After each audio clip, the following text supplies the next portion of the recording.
Welcome to day 22 of the 30-day vlog challenge. I'm Irene. If we haven't connected before, I'm a fellow working mom always diving into the excitement of a learning journey. My mission? To spark that same enthusiasm in you. If you're on this journey too, let's come together, build a community and spread the word by clicking on the subscribe, like and hit that bell notification. Today, let's continue to review a book, The Life Journey of an Animal Communicator by Rosina Maria Akwati.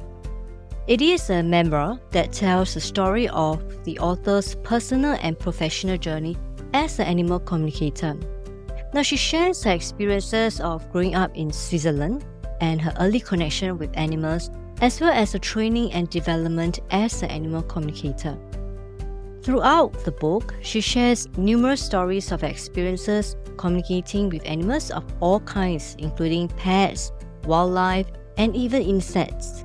She discusses the various techniques she has developed for communicating with animals, including therapeutic, intuitive sensing, and energy work. In addition to sharing her experiences as an animal communicator, Rosina also delves into the spiritual and metaphysical aspects of animal communication. She discusses the connection between humans and animals, and how animals can serve as teachers and guides for humans on their spiritual journeys. Now, there is one experience that she shared in a book where I find so hilarious. This dog often ignored her owner whenever she called. And there was one night when they were watching TV and Beyonce was on. The owner commented, "Oh, Beyonce was so pretty." And guess what? The dog came and sat with her on the sofa. After that, whenever the owner called up Beyonce, the dog would just come to her. Now, the dog chooses her own name and she wanted to call Beyonce, maybe because she thinks she's as pretty as her. Well, the book also includes insights and advice for those interested in become animal communicators themselves. She also provides practical tips on how to develop one's intuitive abilities, as well as how to build your successful animal communication business.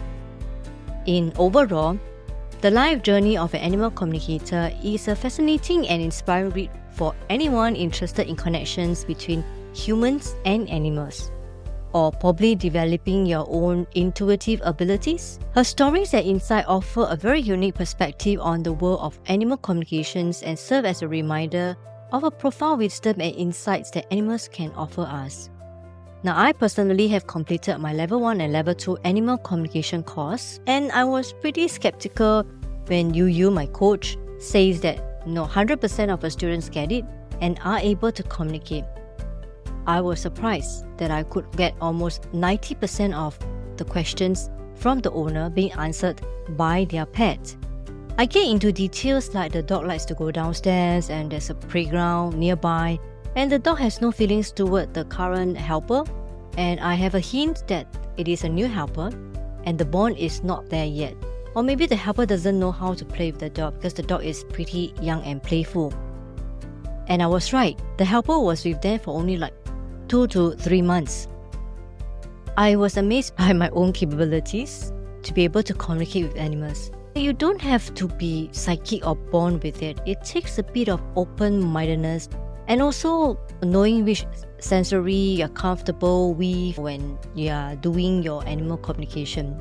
Now, here I've shared a little clip on my comments about the course with Yu and how my course made comments about me during the course, which I'm always grateful for her. For Level 1, I'm more on a very doubtful feeling of attending Level 1, and also a little bit of skeptical when you say about 100% of my students get it right. So I kind of want to challenge this sentence. So I you can't do it. Yeah. So when I went in with that mindset, but of course I have to tell myself to have an open heart, open mind, just follow whatever you say. And thank you. I was very happy. So I was very happy that I can have a guess of 1 or 2 questions right at my very first try. Yeah. So that kind of boosts up my confidence. But also at the same time, I think it's all thanks to you, because you have been like sort of condition our mind that, just to, because we already know what is our initial state of mind, like ID kind of thing.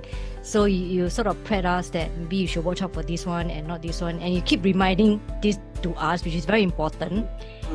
So then it gets into our mind that forget about ID, forget about logical thinking. So it has been always. So every time when I'm in the lesson or when I'm doing any of the work, I always remind myself ID is not allowed here. Just get out, that kind of thing. So this is very useful. Then, of course, for me, moving on to level 2 is also a bit of not sure. But then I decided to go ahead to take the risk, because I think I don't have time to tell myself I'm not sure. You just have to go and do it and then be sure, and that kind of thing. So my fear is always there, like what I told you. My fear is always there. I always feel very insecure. I feel that if I go there, I don't do well or whatever. But then I just go ahead to just try it. So in level 2, I feel that my skill, my intuition actually improved a lot. Wow. Improve in a way that I can get most of the information correct. Even though I still have doubt, I still have judged myself, but I tell myself I don't care. Just write down whatever I think, and I don't care whether it's right or wrong. Even if it's wrong, so what? But I get most of things right, which I'm confident. So there's also a reason why I want to take out level 2, because I think you did a good job in consistent reminder to us. Yeah, and then every time, when we have doubt, you know how to react with this doubt. I guess the lesson yourself is really very important. Yeah. Okay, thank you. That's very, very heartwarming to hear. And it's really nice to have Irene around. She's really insightful, and every time you do a reading, I'm in awe. But I'm not scared. I'm oh my gosh, she's so good at it. But I'm so happy for you. Yeah. Thank you. It's really nice to have you around to be in the class, because if there's other people, maybe I couldn't even get in. I mean, I just stopped myself. So it's just like, okay, I'm really scared. So that's all for now. I'll see you tomorrow.